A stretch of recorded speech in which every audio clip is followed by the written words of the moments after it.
Pour moi, une exposition ou un spectacle ont la même chose en commun, c'est que c'est une expérience pour le public.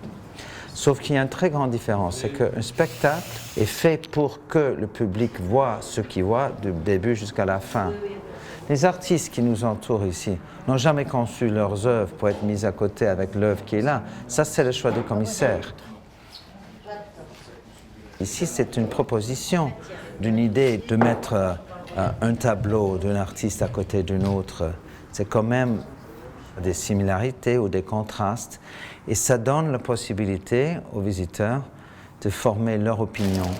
Et moi, ce que j'essaie de faire, c'est de soutenir cette vision, parfois d'aider cette vision à se développer. Ensuite, je mets 30 sur le deuxième. Après, on a cet écart et j'aime vraiment bien. Ici, on a une exposition qui se développe dans plusieurs étapes et qui sont assez différentes, même si tout est lié au même thème, le thème de la prostitution. Elle est sculptée, oui, je comprends. Oui, elle est vraiment hiératique. Les sections sont un peu différentes. On commence à travers une grande section sur l'ambiguïté, qui est comme une rencontre avec l'histoire sociale de l'époque, puisqu'il y a des codes de comportement que nous, aujourd'hui, on n'est pas censé à comprendre, qu'il s'agit des filles qui peut-être ne sont pas des filles de joie.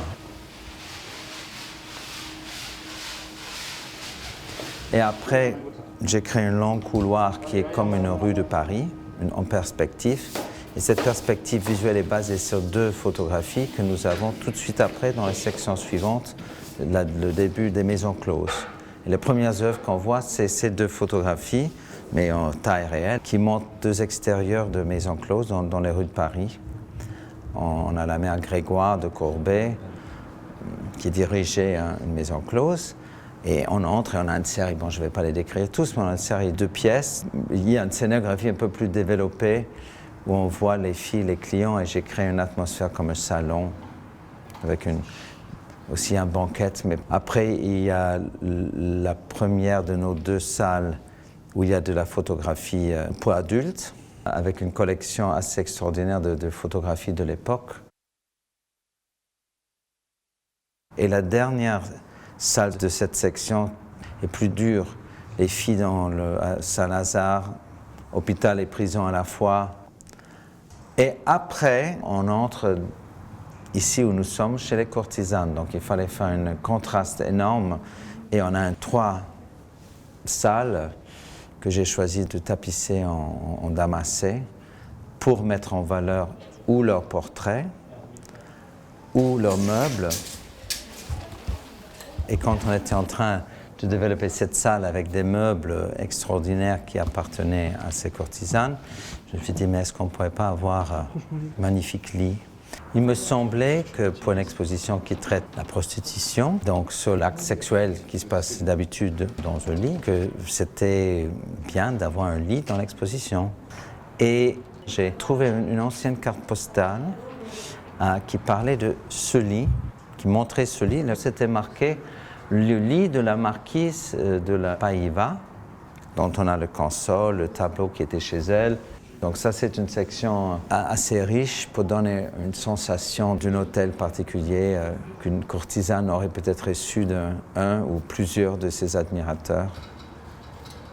Et à côté, on a des fabuleuses peintures des filles allongées.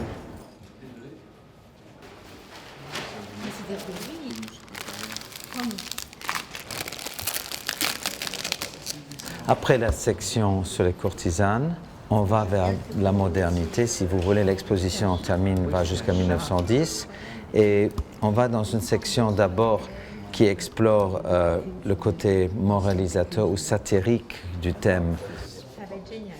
Il y a 17 couleurs dans cette exposition. Ne parlons pas des tissus sur le mur.